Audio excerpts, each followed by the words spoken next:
নতুন উদ্যোক্তাদের মূলধন সহায়তার জন্য ৮০০ থেকে ৯০০ কোটি টাকার তহবিল গঠন করা হয়েছে বলে জানিয়েছেন বাংলাদেশ ব্যাংকের governor doctor Ahsan H Mansur. সোমবার বাংলাদেশ বিনিয়োগ উন্নয়ন কর্তৃপক্ষ বিডা আয়োজিত ইনভেস্টমেন্ট সামিট ২০২৫-এর উদ্বোধনী অনুষ্ঠানের একটি পর্বে এই তহবিল গঠনের খবর দেন governor doctor Ahsan H Mansur. এ সময় গভর্নর বলেন, শুধুমাত্র নতুন উদ্যোক্তাদের মূলধন সহায়তার জন্য ৮০০ থেকে ৯০০ কোটি টাকার তহবিল গঠন করা হয়েছে। এটা বাণিজ্যিক ব্যাংকের মাধ্যমে বিতরণ করা হবে। শিগগিরই এ বিষয়ে পরিপত্র জারি করা হবে। বাংলাদেশ শুধু বাণিজ্যের জন্য নয়, বিনিয়োগের জন্য উপযুক্ত গন্তব্য বলেও এ সময় মন্তব্য করেন গভর্নর। তিনি বলেন, ৯৫% স্টার্টআপই ব্যর্থ হয়, সফল হয় না।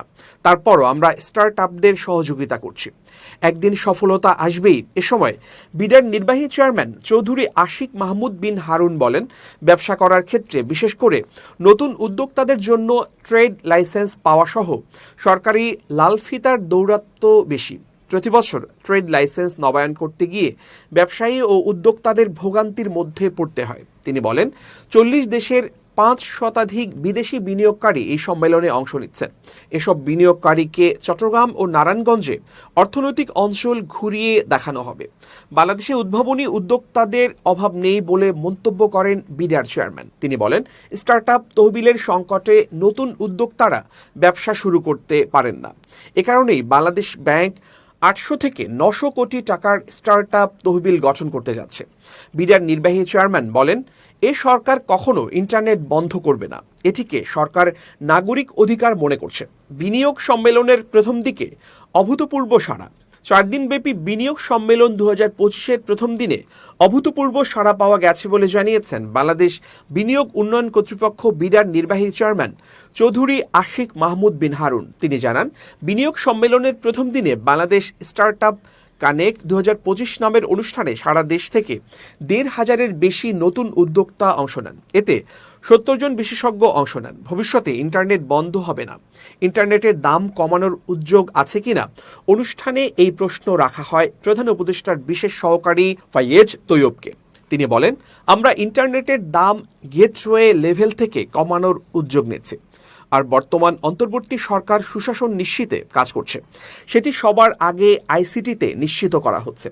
ভবিষ্যতে সরকারের ইন্টারনেট বন্ধ করার সুযোগ আছে কিনা এই প্রশ্নের জবাবে তিনি বলেন, অন্তর্বর্তী সরকার ইন্টারনেট বন্ধ করবে না, এটা নিশ্চিত। ভবিষ্যতের কোনো সরকারও তা বন্ধ করতে পারবে না। এসওপি আর এনজিএসও এমনভাবে সাজানো হয়েছে তাতে ইন্টারনেট বন্ধের কোনো পলিসি রাখা হয়নি। প্যানিক হওয়ার কিছু নেই। যুক্তরাষ্ট্রে রপ্তানি বাড়বে, মার্কিন যুক্তরাষ্ট্রের বাজারে রপ্তানি বাড়বে, কমবে না বলেও মন্তব্য করেছেন প্রধান উপদেষ্টার প্রেস সচিব শফিকুল আলম। তিনি বলেন, প্যানিক হওয়ার কিছু নেই। আমরা বারবার বলছি যে আমরা এমন কিছু পদক্ষেপ নেব যাতে বাংলাদেশের রপ্তানি বাড়বে, কমবে না। শফিকুল আলম বলেন, ৬ এপ্রিল ব্যবসায়ীদের সঙ্গে ভালো সভা হয়।